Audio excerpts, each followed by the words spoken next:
청소년 여러분, 저와 여러분들은 예수 그리스도와 함께 죽고 예수 그리스도와 함께 다시 살아난 예수님 짤입니다.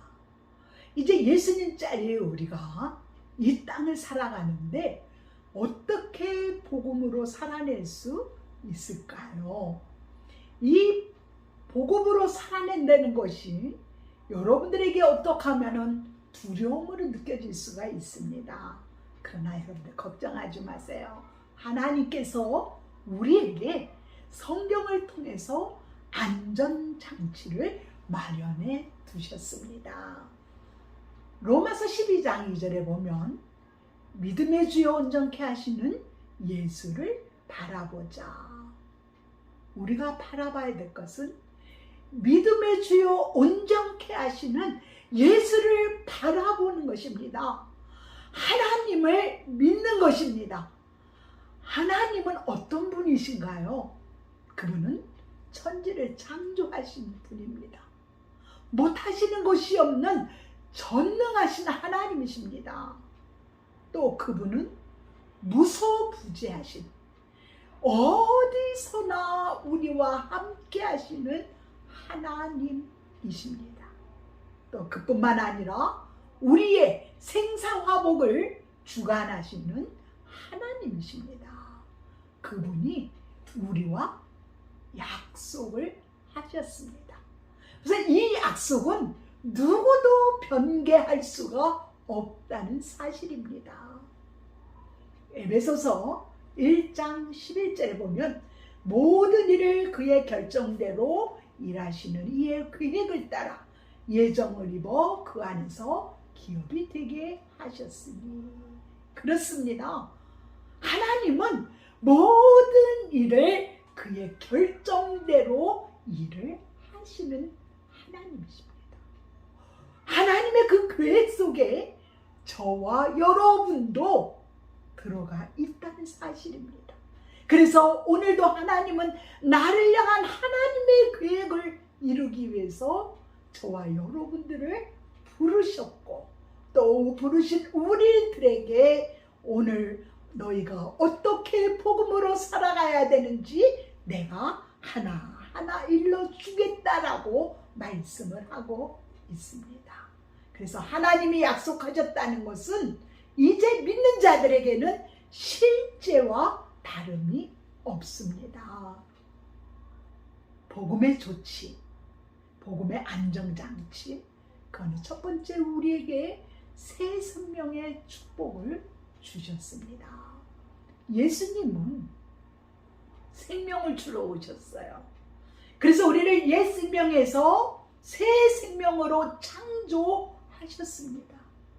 그래서 이제는 내가 어둠에 속한 자가 아니요 하나님의 자녀인 것을 말씀을 하고 있습니다. 또 죽었던 영혼이 십자가로 말미암아 다시 살림을 받는 산 사람이 되었다는 것에 대해서 말씀을 하고 있습니다.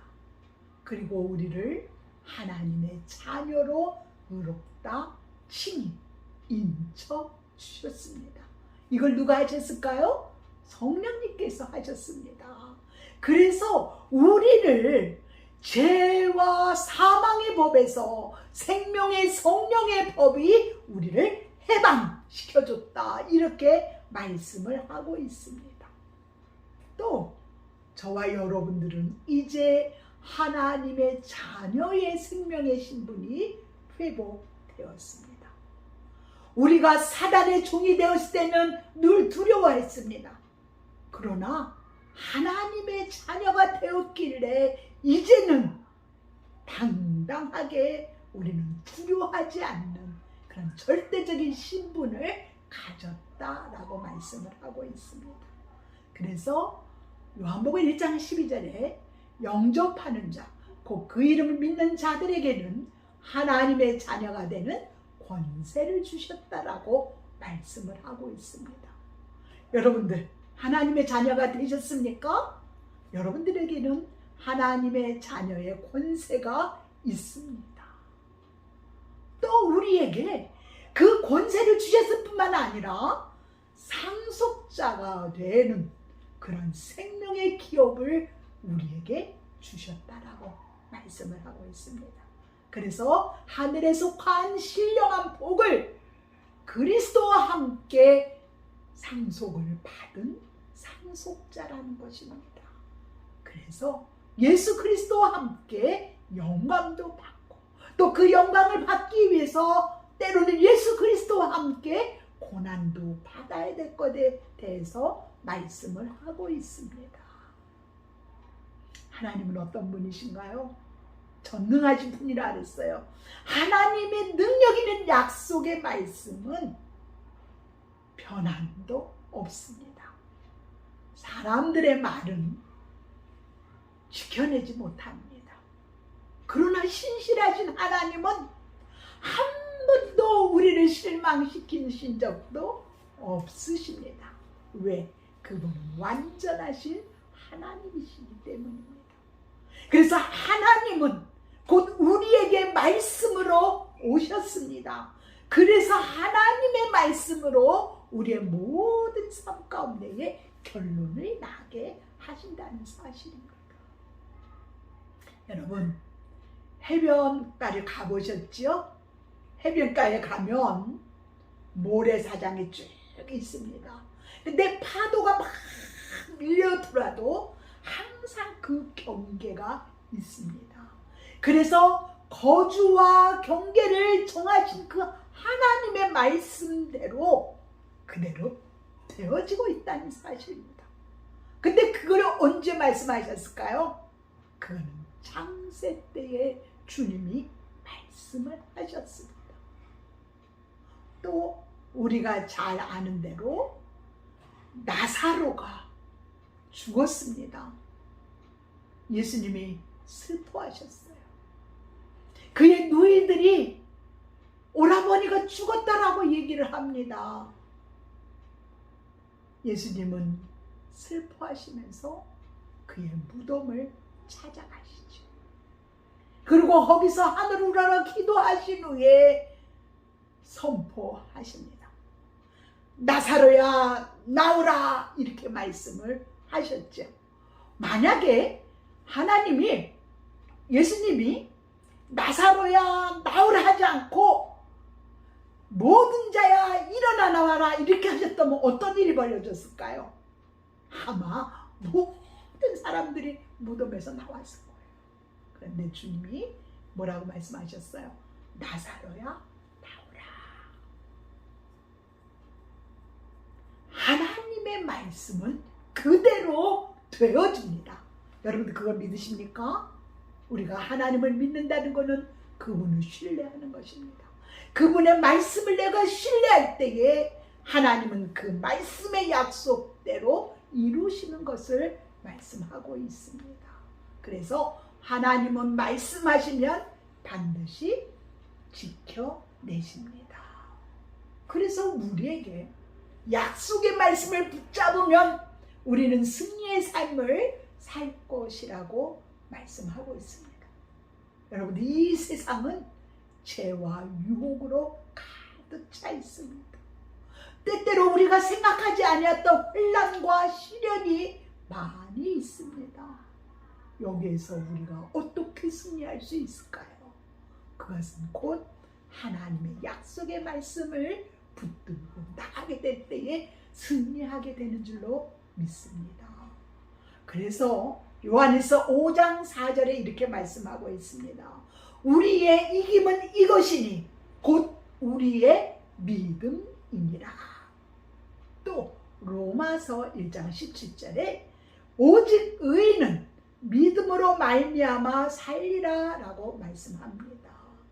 오늘 우리가 하나님 말씀을 믿고 나갈 때에 그 약속이 우리 안에 성취되기 때문에 우리는 풍성한 삶을 살게 될 것입니다.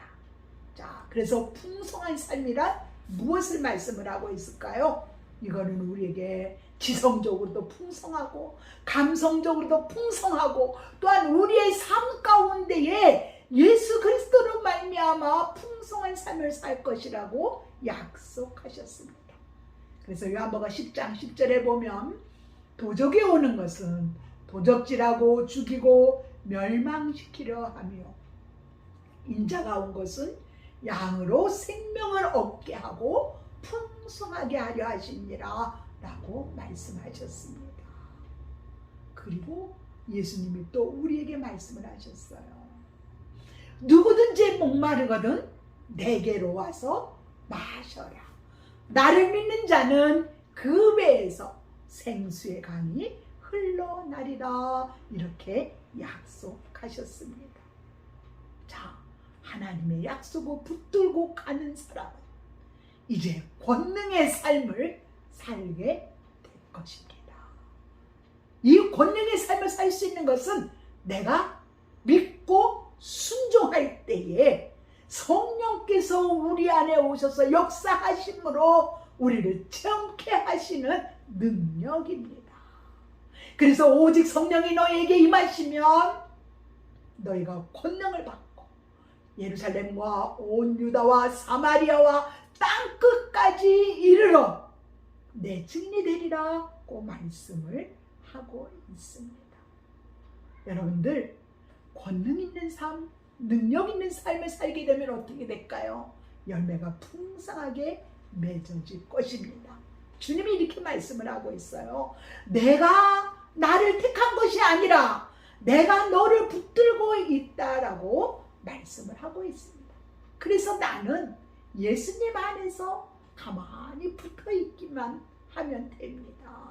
그래서 그 조건이 뭐예요? 요한복음 15장 16절에 보면 내가 내 안에 내 말이 너희 안에 거하고 내가 내 이름으로 무엇이든지 구하면 때를 따라 반드시 열매를 맺는다라고 말씀을 하고 있습니다. 그래서 내 안에 열매가 풍성하게 될 때에 내 안에는 내적인 평안한 삶을 살게 될 것입니다. 그래서 아무것도 염려하지 말고 오직 기도와 간구로 너희 구할 바를 하나님께 하리라. 그러면 모든 지각위에 뛰어나신 하나님의 평강이 내 마음과 생각을 지키시리라고 약속하셨습니다. 아무것도 염려하지 마십시오.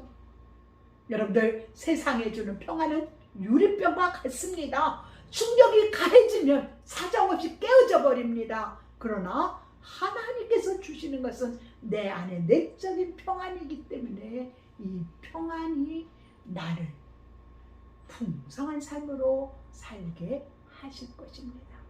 마지막으로 여러분들은 거룩한 삶을 살게 될 것인데 오늘 예수 그리스도 안에서 영, 혼, 육 전부 흠없이 하나님께서 보존시켜 주신다라고 말씀을 하고 있습니다. 어떠세요?